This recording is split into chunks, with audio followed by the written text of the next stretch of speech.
यहाँ दी गई जानकारी ज्योतिष पर आधारित है तथा केवल सूचना के लिए दी जा रही है। TV9 डिजिटल इसकी पुष्टि नहीं करता है। यहाँ बताए गए किसी भी उपाय को करने से पहले संबंधित विषय के एक्सपर्ट से निजी तौर पर सलाह अवश्य लें।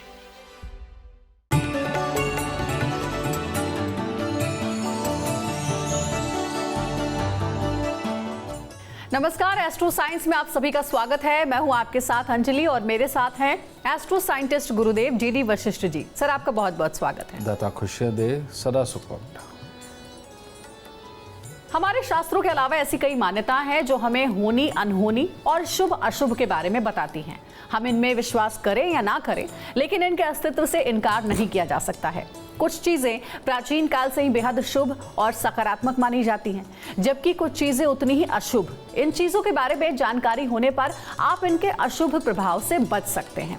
जानिए 8 बातें जो होती हैं अशुभ या अनहोनी का संकेत। इसके साथ ही जानेंगे आज आपकी राशि का पूरे दिन का हाल भी। तो शुरुआत करते हैं कार्यक्रम की, और सबसे पहले गुरुदेव से हम जानते हैं कि अनहोनी घटना अगर घटित होती है तो उसका पहला संकेत क्या होता है। क्योंकि ऐसा कहते हैं गुरुदेव कि घर में अगर कीट, चूहे या फिर किसी जानवर का अचानक से वास हो जाए तो ये एक तरीके का अनहोनी का संकेत होता है। क्या ये सही है, और अगर ऐसा है तो फिर इससे कैसे बचा जा सकता है? ये सत्य बात है कि जब इस तरह के प्राणी, जिसे कीट पतंगे जो काटते हैं, ये हो जाए, मधुमक्खियाँ भी उनमें आती हैं, या चींटियाँ आने लगे, या छिपकली या चूहे वगैरह आने लगे, तो ये एक बार को अशुभ संकेत होते हैं।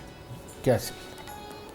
जैसे छिपकली और चूहों का आना, ये घर के अंदर एक किसी न किसी के दिमाग में घमंडीपना डालता है, लड़ाई वाली बुद्धि डालता है, आपस में क्लेश करवाता है और सोचने समझने की शक्ति को कमज़ोर करवाता है। ये केतु से संबंधित होता है। और ऐसी अवस्था के अंदर जो हम गाय, कुत्ते, कौवे की जो सेवा करते हैं, वो तो हमें इन सारी दुर्घटनाओं से, यानी इन सारी बेकार की आने वाली मुसीबतों से बचाता ही है। इसके अलावा अगर हम कंबल वगैरह का दान करते रहें, ठीक है, जो गरीबों को किए जाते हैं, कपड़ों वगैरह का दान करते रहते हैं, तो इससे बचाव होता है। रही बात कीट पतंगों की, ये शनि की खराबी के कारण आते हैं। और ये जो आपने देखा होगा, कभी ततैया काट जाता है या कभी कोई मधुमक्खी काट जाती है, इस तरह के जब हालात होते हैं तो बहुत ज़्यादा डर ये भी होता है कि कोई जानवर भी कहीं आपको हिट ना कर दे। तो ये शनि की खराबी के कारण होता है। इसीलिए अगर इस तरह के हालात हों और चींटियाँ घर में निकलती हो, तो इंसान को सरसों के तेल का दान मुंह देख करके हर शनिवार को कर देना चाहिए। क्योंकि ये शनि देव प्रभावी होने लगे हैं, तो वो भी कोई ना कोई एक्सीडेंट, कोई ना कोई तकलीफ या धन की कमी, ये कुछ भी पैदा कर सकते हैं। और जिसको काटा गया है उसके स्वभाव में खास तौर पे एक प्रॉब्लम पैदा करते हैं कि उसमें गुस्सा, चिड़चिड़ापन और बात ना मानने की प्रवृत्ति आने लगती है। तो उस बच्चे को खास तौर पे सरसों के तेल का दान उसके लिए अनिवार्य है। और इसके साथ ही ये भी कर सकते हैं कि सरसों के तेल का दीपक शनि मंदिर में जाकर के जलाने से भी इस दुष्प्रभाव से निजात मिलती है। तो देखिए, पूरे कार्यक्रम में आज हमारे साथ बने रहिए। गुरुदेव आपको बताएंगे शुभ और अशुभ के संकेत। कार्यक्रम में अब आगे बढ़ते हैं और जानते हैं 3 राशियों का हाल। ये राशियां हैं मेष, वृषभ और मिथुन राशि।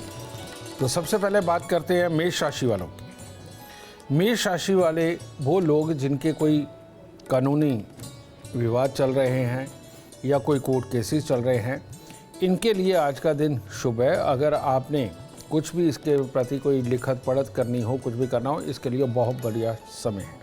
और वैसे भी आज के दिन आपका जोश भी आपका साथ देगा, आपकी बुद्धि, आपकी प्लानिंग भी आपका साथ देगी। हर तरह से उत्तम दिन जाएगा। सिर्फ एक चांदी का चकोर टुकड़ा अपनी जेब में रख करके तब घर से निकलें। वृषभ राशि, वृषभ राशि वालों के लिए खट्टा मीठा दिन है। सुबह के वक्त में हो सकता है आलस भी रहे, भाग्य साथ ना दे, लिखाई पढ़ाई वाले बच्चों के लिए अटपटे हालात पैदा हों, या फिर आपका अपना ही मन अपने ही कामों को करने का ना हो।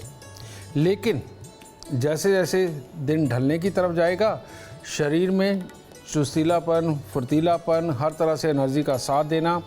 और 3 बजे के बाद अगर आप किसी भी कार्य को करते हैं तो उसके आपको शुभ फल प्राप्त होंगे। आज के दिन मंदिर जा कर के कुछ न कुछ चढ़ा करके मीठा या फल फ्रूट, तब दिन की शुरुआत करें, पूरा दिन शुभ हो सकता है। मिथुन राशि, मिथुन राशि वालों के लिए आज का दिन पूरी तरह शुभ नहीं है, ख़ास तौर पे पढ़ने लिखने वाले बच्चों के लिए भी, काम करने वाले लोगों के लिए भी। स्वास्थ्य को लेकर के भी छोटी मोटी तकलीफ़ें या एलर्जी वगैरह आज के दिन आपको सता सकती हैं। तो मिथुन राशि वाले अगर सुबह सवेरे थोड़ी सी चने की दाल लेकर के मंदिर में देते हैं या सोने का कोई गहना धारण करके निकलते हैं तो आज का दिन शुभ हो सकता है। आगे की राशि वाले थोड़ा सा इंतजार करें, जल्द ही आपके दिन का पूरा हाल भी गुरुदेव आपको बताएंगे। लेकिन अभी हम अपने विषय पर वापस आते हैं। गुरुदेव, बचपन से ये हमने सुना है कि अगर कुत्ता रोता है, कुत्ते का रोना शुभ नहीं होता, यानी अशुभ संकेत की ओर इशारा करता है। कुत्ते का रोना आखिर किस अनहोनी की ओर इशारा करता है? कुत्ते का रोना, कुत्ता यानी कि केतु, इसको दरवेश भी माना जाता है और इसके लिए खास एक बात प्रचलित है कि ये यमदूतों की आहट भी सुन लेता है, उनको देख भी लेता है। और रियलिटी में कुत्ता रोता ही तब है जब गली मोहल्ले में कहीं आसपास में जहाँ भी कुत्ता रोता है वहाँ पर वो यमदूत की आहट को देखता है, ऐसा कहा जाता है। और वो ये जानता है कि अब इस मोहल्ले में से कोई जाएगा, ठीक है, इस तरह की ये मान्यता है। लेकिन इसके लिए हम ये भी कह सकते हैं कि अगर इस तरह के हालात होते हैं तो ये कोई ना कोई बीमारी का संकेत, अचानक हादसा हो जाने का संकेत भी बनता है। ऐसी अवस्था में अब पूरे मोहल्ले को तो उपाय नहीं करवाया जा सकता, लेकिन यहाँ पर आपको जांचना क्या है? जांचना ये है कि जिन दिनों में कुत्ता रो रहा है, और जब भी कुत्ता रोता है वो एक रात नहीं 2 या 3 रात कम से कम रोता है, तो जिस दिन आप सुने उस दिन आप देसी घी का एक दीपक, यानी कि आटे को गूंद के दीपक बनाना, उसके अंदर देसी घी करके और 4 बत्ती का ये दिया बना करके, ये अगर भोलेनाथ को आप अर्पण करके साथ में किसी भी तरह के 4 या 5 फल आप उनको अर्पण करते हैं तो इस दुष्प्रभाव से निजात मिलती है और घर में सारे सुखी और स्वस्थ रहते हैं। गुरुदेव, एक और जो र्यूमर है, अफवाह कह लीजिए या धारणा कह लीजिए, है कि अगर आंख आपका फड़कता है तो वो शुभ संकेत नहीं होता, अशुभ होता है। आखिर ये किस घटना की ओर इशारा करता है? क्योंकि कई बार ऐसा होता है कि लेफ्ट आई या फिर राइट आई फड़कती है तो हम ये भी सोचते हैं कि अगर लेफ्ट आई फड़की है तो कुछ अच्छा आने के संकेत हैं, राइट आई अगर फड़कती है तो कुछ जाने के संकेत हैं। ये क्या धारणा है? मर्द की अगर लेफ्ट आई फड़के और औरत की राइट आई फड़के तो इसको कुछ हद तक शुभ मानते हैं, ठीक है। कारण इसका संबंध है राहु से। और लेफ्ट साइड में जन्म कुंडली का 6ठा घर आता है राहु का, जहाँ पर उच्च माना जाता है। और यहाँ पर अगर लेफ्ट आई फड़के, समझ लो कुछ ना कुछ अच्छा सोच विचार करके इन दिनों में प्रगति का टाइम है, और जिस चीज़ के लिए आप सोच रहे हो उसके लिए आप अच्छी एक प्लानिंग तैयार करके उसके लिए काम करके आप उसमें सफल हो जाओ। राइट आई जब फड़कती है, आप देखते हैं कि कभी भी किसी को कोई लकवा मारना हो, पैरालिसिस की शिकायत आनी हो तो उसकी पलक के ऊपर ख़ास तौर पे इम्पैक्ट आता है। ये राहु का ही खराब वाला सिस्टम है। और ऐसी अवस्था में जब राइट आई फड़कती है तो समझ लो कोई ना कोई बीमारी, कलेश या कोई ना कोई विचार ऐसे आने वाले हैं जो उपद्रव करवा सकते हैं और हालात को ख़राब कर सकते हैं। लड़ाई झगड़े या कामकाज की खराबी कुछ ना कुछ वो पैदा कर सकते हैं, इसीलिए सीधी आँख का फड़कना बुरा माना जाता है। तो ऐसी अवस्था में 1 किलो जौ उनको दूध के साथ धो करके आप अगर जल प्रवाह कर देते हो, और उतने दिन तक आपको करना चाहिए जब तक आपकी आँख फड़क रही है। अगर ये करते हो तो इस दुष्प्रभाव से आपको निजात मिलती है, स्वास्थ्य भी अच्छा रहेगा और जीवन के अंदर होने वाले कार्यों के अंदर भी कोई भी बड़ी दिक्कत नहीं आएगी और सब कुछ अच्छा चलेगा। गुरुदेव, कई बार ऐसा होता है कि आंखों का जो ऊपरी हिस्सा है या फिर निचला हिस्सा जो है वो बार बार फड़कता है, तो ये क्या अशुभ संकेत है? ये ऐसा क्यों होता है? हाँ, ये है रजे, जैसे आँख का नीचे वाला हिस्सा है, ये पानी से संबंधित, हमारे शरीर के अंदर जो पानी है उससे संबंधित अगर कोई बीमारियां आने वाली हो तो तब फड़कता है, ठीक है। तो ऐसी अवस्था के अंदर इसको ठीक करना तो आसान है। अगर सुबह शाम हम मंदिर के अंदर आरती के अंदर ही चले गए और कुछ मीठी फुलियाँ वगैरह ले गए या शिवलिंग पे जल चढ़ाया सुबह के वक्त में, ये इससे ही ठीक होने लगता है। क्योंकि मेन चंद्रमा है, भोलेनाथ है, तो ये आराम से माफ़ भी कर देती है, ठीक है। यानी कि अपने अंदर सात्विक मन लाते ही ये फड़कना बंद हो जाएगा। लेकिन मेन है ये ऊपर वाली पुतली का फड़कना, ये शुक्र जनित होती है। और शुक्र की वो अवस्था जो बेहद चाहवान वाली हो, बेहद चाहे, इसके अंदर चाहना क्या है, शुक्र से संबंधित 3 चीज़ें हैं, जड़, जोरू, ज़मीन। यानी कि विपरीत लिंगी का चाहना, ज़मीन का चाहना, पैसे का चाहना, ये जिसके अंदर ज़्यादा मात्रा में हो और शुक्र की ही दशा भी चल रही हो, तो ये ऊपर की आँख यानी कि ऊपर की पुतली जो है ये फड़कनी शुरू होती है। और ये जो लोग होते हैं ये किसी भी तरह से अपने कार्य को सिद्ध करना चाहते हैं। अगर ये विपरीत लिंगी के पीछे पड़े हैं तो किसी भी सूरत में इनको वो चाहिए, अगर पैसे के पीछे पड़े हैं तो पैसा चाहिए, ज़मीन के पीछे पड़े हैं तो ज़मीन चाहिए। ये इस तरह के हालात है। अब आप भी फैसला करिए कि ये शुभ है या अशुभ है। मैं तो इतना बता सकता हूँ कि अगर इस तरह से हो और दिमाग के अंदर बिल्कुल विचारों का भूचाल चल रहा हो और ठहरता ही ना हो और दिन रात अगर सोचता हो, तो ऐसी अवस्था के अंदर माँ लक्ष्मी का पूजन सबसे उत्तम, माँ गाय का पूजन सबसे उत्तम और कन्या पूजन सर्वोत्तम। ठीक है, छोटी छोटी कन्याओं को कुछ ना कुछ मीठा दे करके, लाल चुनरी उड़ा करके, पाँव हाथ लगा करके आशीर्वाद लेना बुधवार के दिन खास तौर पे इस फड़कन को भी कम करेगा, दिमाग को थोड़ा शांत करेगा, आदमी एक नॉर्मल ज़िंदगी जी पाएगा। नहीं तो ऐसे लोग आगे बढ़ने की होड़ के में ये नॉर्मल जीवन नहीं जी पाते। तो फैसला आपका होगा।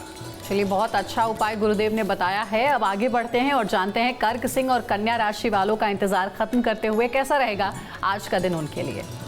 कर्क राशि, कर्क राशि के लोग अगर आज परिवार के अंदर किसी के स्वास्थ्य की वजह से खराबी हो सकती है और आप अगर जोश में काम कर रहे हो तो किसी के साथ अगर वाद विवाद आप उत्पन्न नहीं करते या वाद विवाद को समाप्त कर देते तो आपका दिन अति उत्तम है। और ये भी हो सकता है कि आज के दिन आप किसी खुशी के माहौल के अंदर बल्कि शिरकत करें और वो आपके दिन को और शुभ कर दें।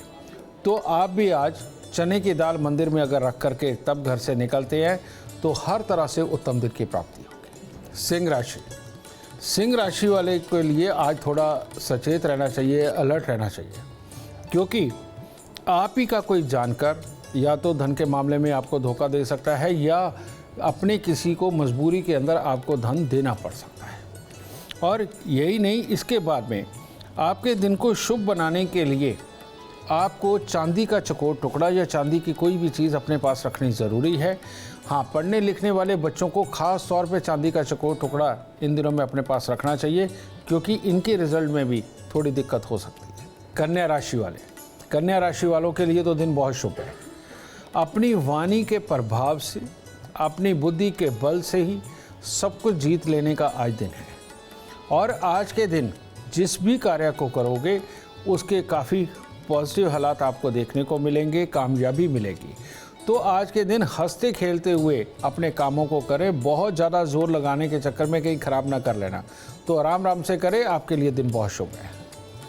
चलिए, तो गुरुदेव का ये उपाय आप ज़रूर करें और अगर आप चाहते हैं कि दिमाग आपका शांत रहे तो ये उपाय आपके लिए बहुत ही अच्छा रहेगा, फलदायक होगा। अगर घर में गुरुदेव ऐसा होता है कि कई बार जिस चीज़ पर आप सोते हैं, चाहे आपका बेड हो या फिर कुर्सी टेबल हो, अगर आप अपने आप टूट जाता है तो क्या ये एक अशुभ संकेत है? साथ ही इसके अलावा घर में अगर कांच टूट जाता है तो ये किस बात का संकेत है? इसमें अंजलि तुमने दो सवाल कर दिए। एक तुमने बेड कुर्सी टेबल की बात करी, ये केतु से देखा जाता है, और जो कांच की बात करी ये बुध से देखा जाता है। कांच का टूटना लगभग शुभ होता है। कारण ये है कि बुध जब बिन पैदे का लोटा बन के कोई ना कोई हालात को घुमा रहा हो और बनते हुए कामों को बिगाड़ रहा हो, जब कांच घर में टूट जाता है तो वो काबू में आते हैं और इंसान सीधी और स्थिर बुद्धि के साथ आगे बढ़ कर के कामयाबी पाता है। इसकी एक साइड रख देते हैं।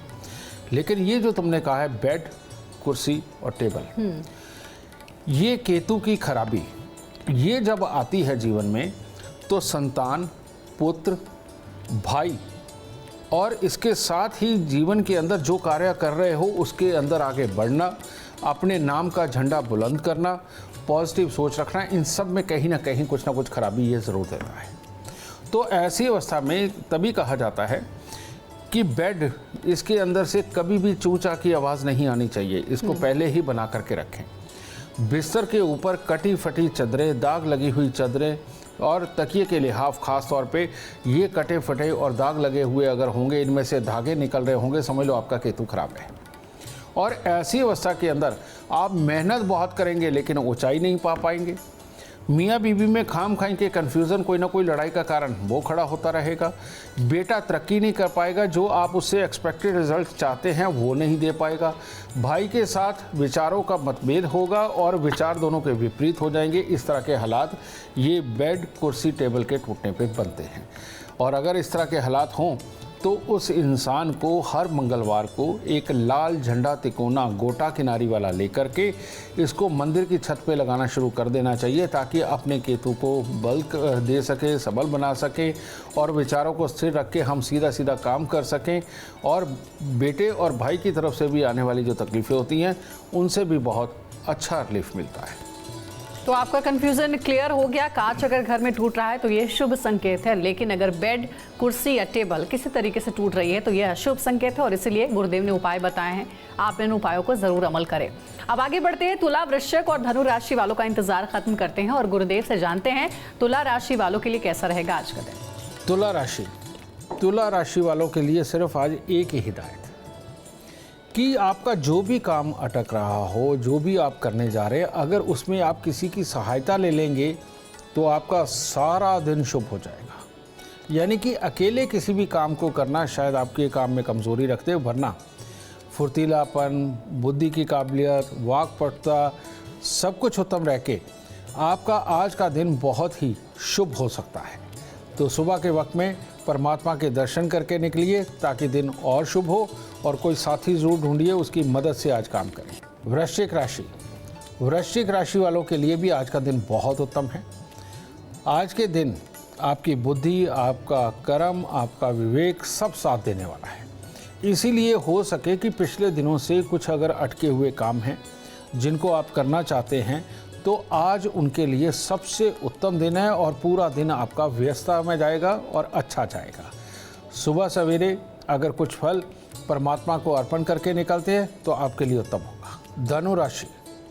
धनु राशि वालों के लिए भी आज का दिन उत्तम है। अगर वो अपने पिता का ही सुबह पाँव लगा करके आशीर्वाद लेते हैं या पिता के साथ में मंदिर होके आते हैं तो आज के दिन को आप जितना चाहे उतना उत्तम बना सकते हैं, क्योंकि पैसे की तरफ से, शुभ समाचार की तरफ से और उस शुभ समाचार के लिए कार्य करना या अपने कार्य के अंदर जाकर के कामयाबी पाकर के आना, हर तरह से आपका दिन आज शुभ है। बस पिता के साथ मेल मिलाप अच्छा हो और पिता के साथ मंदिर जाए तो और लाभ होंगे। गुरुदेव, कई बार हमने घरों में सुना भी है कि चप्पल अगर उल्टा है तो ये शुभ संकेत नहीं है। ऐसा माना जाता है कि अगर चप्पल उल्टा है तो आपके घर में लड़ाई झगड़े का ये इशारा कर रहा है। क्या ये बात सही है? ये बात सही है। उसका कारण ये है कि जो पाँव की चप्पल होती है ज़्यादातर तो चमड़े की पहले चला करती थी, उसके बाद में रबड़ की भी वो आ गई उस तरह की, और अब प्लास्टिक की भी आती है। ठीक है, तो ज़्यादातर फॉर्म वाली रबड़ वाली होती हैं। तो इसके क्या है, चप्पल केतु से ही संबंधित है, लेकिन इसके अंदर दूसरे ग्रह मिश्रित है। अगर चमड़े की हो तो शनि मिश्रित होता है, और अगर फोम, स्पंज या रबड़ वगैरह से मिश्रित हो तो उसके अंदर बुध होता है। तो ऐसी अवस्था में ये बुध केतु या शनि केतु का मेल होता है। तो ये जब भी उल्टी पड़ती है तो उन दिनों के अंदर ये संभावना रहती है कि कुछ ना कुछ अशुभ होगा, घर में लड़ाई झगड़ा क्लेश होगा, कोई ना कोई बुरी खबर आ सकती है, जहाँ पर यही चप्पल डाल करके हमें जाना पड़ेगा और वो संकेत कभी भी शुभ नहीं होंगे। ठीक है जी। इस तरह के हालात हैं। तो पहला तो इसका प्रिकॉशन यही रखना चाहिए कि चप्पल उल्टी देखते ही सीधी कर दें, और चप्पल जब भी हम उतारें दोनों को एक साथ, यानी कि एक यहाँ अगर उतारिए साथ में ही उसके दूसरी उतारनी चाहिए। अगर आगे पीछे भी उतारते हैं तो तब भी एक संकेत होता है कि पाँव में चक्कर पड़ा ही रहेगा और कहीं ना कहीं भागना ही पड़ेगा, ये भी चीज़ है। और उल्टी अगर बार बार चप्पल पड़े, कारण ये कि बच्चे काबू में नहीं है, ठीक है ना, वो जब भी उतारें और ये चप्पल ज़्यादातर उल्टी हो जाए, समझ लो छोटी छोटी टेंशनें, छोटी छोटी परेशानियाँ, छोटी छोटी बीमारियाँ ये लगी रहेंगी। फ़ौरन 3 दिन लगातार एक काला सफ़ेद कंबल लेकर के माथे पे लगा करके उसको मंदिर के अंदर रखाइए, यानी रोज़ का एक कंबल। इतना भी करेंगे तो ये चप्पल के उल्टे होने का संकेत, जो आपको संकेत दे रहा तकलीफ़ों का, ये ख़त्म हो जाएगा और केतु पॉजिटिव हो जाएगा। चलिए आगे बढ़ते हैं। गुरुदेव, क्या सोने का या किसी भी गहने का गुम हो जाना, खो जाना अशुभ होता है? क्योंकि गहना गुम हो जाना किसी अशुभ घटना और अशुभ ग्रह का संकेत भी होता है, ऐसा कहते भी हैं। ये बोलते सब हैं, लेकिन किसी को एस्ट्रोलॉजिकली इसका मतलब नहीं पता, क्योंकि ये दुनिया के अंदर जितनी भी चीज़ें हैं ये एस्ट्रोलॉजी से ही उत्पन्न हुई हैं और इन्हीं को संस्कार, इन्हीं को संकेत ये बनाया गया है। सोने का गुम होना ये अशुभ माना जाता है, सोने का बेचना ये बहुत बहुत अशुभ होता है, सोने को गिरवी रखना महा अशुभ होता है। ठीक है, जब भी सोना गुम हो, गिरवी रखा जाए या बेचा जाए, समझ लीजिए बृहस्पति देव खराब हो गए। और बृहस्पति देव के खराब होने का यानी कि 3 नंबर का खराब होने का मतलब अब मंगल भी खराब होंगे। रियलिटी में लाइफ को बहुत ही अच्छी ऊंचाइयों तक पहुंचाने के लिए 3 नंबर और 9 नंबर का बहुत बड़ा खेल है। ठीक है, लेकिन इसके गुम होते ही आपका 3 और 9 दोनों खराब हो गए। और ऐसी अवस्था में अगर आप 3 या 9 नंबर के मकान में रहते हैं तो आपके लिए बहुत घातक हो जाएगा जब सोना गुम हो, बेचा जाए या गिरवी रखा जाए। तो ऐसे में कोई ना कोई बड़ी बीमारी, बड़ा नुकसान, कामकाज की खराबी, ये सब कुछ, और जगह जगह से अनादर झेलना और बाहर के लोगों की और अपने जानकारों की सपोर्ट ना मिल पाना, ये सारे हालात अपने जीवन के अंदर इकट्ठे होने लगते हैं। ऐसी किसी भी अवस्था के अंदर जब ये हो, सबसे पहले इंसान को भाग के, अगर उसके पास थोड़े ही पैसे हैं तो 1 ग्राम सोना खरीद के ला करके अपने जहाँ भी घर में सोना रखता है उस जगह पर उसको रखे। ये काम ज़रूर करना चाहिए। और दूसरी बात, यहाँ चावल, मिश्री और थोड़ा सा गुड़ ये हर रोज़ मंदिर में देना शुरू कर देना चाहिए और लगातार कम से कम 27 दिन देना चाहिए, ताकि ये जो इस वक्त में बुरा ग्रह आया हुआ है इसको दूर करके घर के अंदर सुख शांति और समृद्धि का वास कराया जा सके। और अब अपने स्पेशल एलिमेंट की बात करते हैं अपने आज के वास्तु उपाय की। गुरुजी, एक सवाल है कि अगर रसोई में तवा रखते हैं हम, तो रसोई में रखा हुआ तवा किस दिशा में होना चाहिए गुरुदेव? जब भी आप ज़्यादातर अग्नि कोण के अंदर आप चूल्हा रखते हो, बिल्कुल ठीक है, वहीं पर तवा भी आता है, लेकिन तवा जब गर्म होता है उस वक्त में मंगल शनि का ये मेल चला होता है, क्योंकि तवा लोहे का होता है। ये चीज़ कोई बात नहीं, मंगल शनि ज़िंदगी के अंदर नुकसान भी करते हैं और फ़ायदा भी बहुत करते हैं। और ख़ास तौर पे जिनकी कुंडलियों में मंगल शनि का इकट्ठा मेल हो और शुभ दृश्य हो, ऐसी अवस्था के अंदर उनके पास इतना धन होता है कि वो अपने धन की परवाह भी नहीं करते। ठीक है, तो ये मंगल शनि का मेल ये बेहतर है, लेकिन ये तभी तक जब तक तवा गर्म है। ठीक है, उसके बाद इन दोनों को अलग अलग कर देना चाहिए। कभी भी चूल्हे के बिल्कुल सामने की तरफ में तवा नहीं रखना चाहिए। हमेशा जहाँ चूल्हा पड़ा है उसके या तो लेफ़्ट साइड में जा कर के या उसकी राइट साइड में जा कर के तवे को रखने से शनि मंगल अलग अलग रहेंगे और एक त्रिकोण में रहेंगे, जिसके चलते हुए ये नुकसान नहीं करेंगे। इसीलिए बहुत सारे लोग क्या करते हैं, मांझ धो करके तवे को चूल्हे के ऊपर ही रख करके छोड़ देते हैं। ये शुभ संकेत नहीं है बेटा, ये अच्छा नहीं है। तवा जब भी आप मांझे धोएं उसके बाद उसको उल्टा करके गंगे या तो राइट साइड में रखें या लेफ़्ट साइड में रखें। तो राइट और लेफ़्ट में जाने से आपके या तो दक्षिण में वो स्थापित हो जाएगा और या फिर जा कर के उत्तर में स्थापित होगा, और ये दोनों ही स्थान शनि के लिए बहुत बुरे नहीं हैं। चलिए, तो ये वास्तु उपाय ज़रूर आप अपने किचन में करें। जब भी आप तवा रखें तो सोचें कि कैसे रखना है और किधर रखना है, जो गुरुदेव ने बताया है।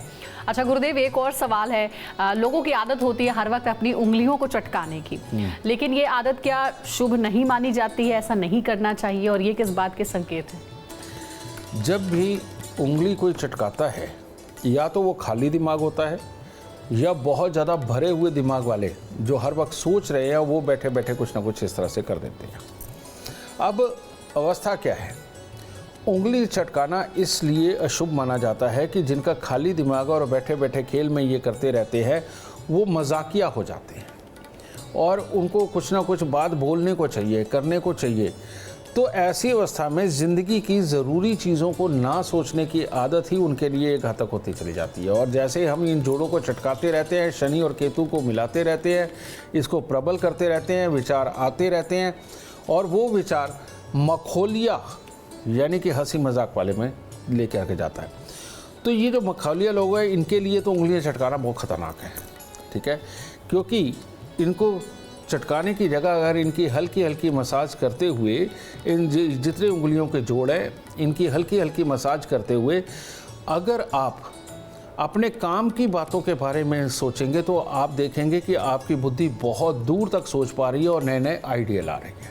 ठीक है, तो इसलिए चटकाने के बजाय ये अगर मसाज की जाए ये ज़्यादा उत्तम है। अब दूसरी तरह के जो बहुत सोचते हुए इसको चटका रहे होते हैं, वहाँ पर भी शनि और केतु के अंदर विघ्न जाता है, जिसके चलते ज़रूरी जो आप डिसीज़न लेना चाहते हैं, किसी तर्क पे पहुँचना चाहते हैं, किसी प्लान पे पहुँचना चाहते हैं, उसमें बाधा बनती है। तो इसीलिए इन लोगों को भी एक ही चीज़ करनी चाहिए कि अपनी उंगली के ये जितने जोड़ हैं इनकी हल्की हल्की मसाज करते हुए हल्का हल्का सोचते रहें, तो उनके लिए ज़्यादा उत्तम होगा बजाय चटकाने के। चलिए, ये उपाय ज़रूर आप याद रखें। आगे बढ़ते हैं। गुरुदेव, घर में कई बार अगर कोई इलेक्ट्रॉनिक का सामान रखा हुआ है और वो ख़राब है, तो क्या अशुभ ग्रहों और अशुभ घटना की ओर ये संकेत करता है? ये तो बहुत ही अशुभ है। मेरे आप जितने पुराने एपिसोड देखेंगे उसके अंदर ख़ास तौर पे मैं एक बात बोला करता था कि बंद घड़ियाँ, खोटे सिक्के, ख़राब इलेक्ट्रॉनिक सामान ये घर में कभी नहीं होने चाहिए। और इसका तर्क क्या है? ये राहु की वस्तु है। जब भी हम कोई भी इलेक्ट्रॉनिक सामान घर में लाते हैं तो उसके अंदर जो सोल्डरिंग करते हैं, जिससे कि चिपकाया जाता है, उसके अंदर रांगा होता है और रांगा राहु की धातु मानी जाती है और उसमें से जो ऊर्जा निकलती है वो ऑक्सीजन की दुश्मन है। और ये ऑक्सीजन की दुश्मन होने के कारण यहाँ पर राहु और बृहस्पति की लड़ाई हो जाती है, जिसके कारण कि गुस्सा, चिड़चिड़ापन, विचारों का स्थिर ना रहना, याद ना रह पाना और एलर्जीज टाइप होना, जैसे ज़ुकाम, डस्ट एलर्जी या और स्किन की कोई एलर्जियाँ, ये सब कुछ होने लगती हैं। जिन जातकों के भी बिस्तर के अंदर ख़ास तौर पे, यानी कहने का मतलब बेड के बॉक्स के अंदर ये ख़राब इलेक्ट्रॉनिक सामान, बंद घड़ियाँ हों, खोटे सिक्के हों, ख़राब इलेक्ट्रॉनिक सामान हो, या किसी ने सामान आपको गिफ्ट दे रखा है, उसकी आज आपको ज़रूरत नहीं थी, आपने अंदर रख दिया है, ये लोग कभी भी दिमाग से शांत नहीं रह सकते। धैर्य कमज़ोर होगा, एलर्जियाँ होंगी, कोई ना कोई दवाई इनको खानी पड़ेगी और जो एक स्थिर बुद्धि के साथ बिल्कुल पार जाना चाहिए वो नहीं होगा, विचारों के मतभेद होंगे। इसीलिए अपने घर के अंदर कभी भी बंद घड़ियाँ, खोटे सिक्के, खराब इलेक्ट्रॉनिक सामान बिल्कुल नहीं रखना चाहिए। और ये रखते रखते अगर आपके साथ में ये चीज़ हो ही चुकी है तो सबसे उत्तम है रोज़ सुबह पानी का एक लोटा या गिलास लें, उसमें थोड़ा सा दूध डालें और 4 दाने चीनी के डाल के जाके बरगद के पेड़ पे चढ़ा के गीली मिट्टी का तिलक लगाना शुरू करें।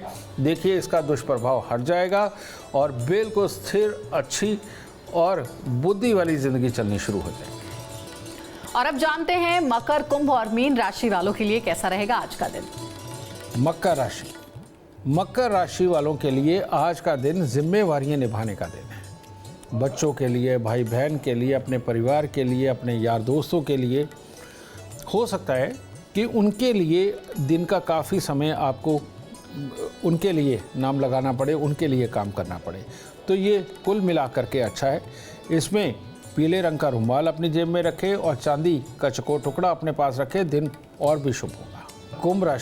कुंभ राशि वालों के लिए आज के दिन में थोड़ी दिक्कत है। अगर आप गुस्से, चिड़चिड़ेपन में अपनों के साथ ही वाद विवाद करते रहे तो वाद विवाद बढ़ भी सकता है।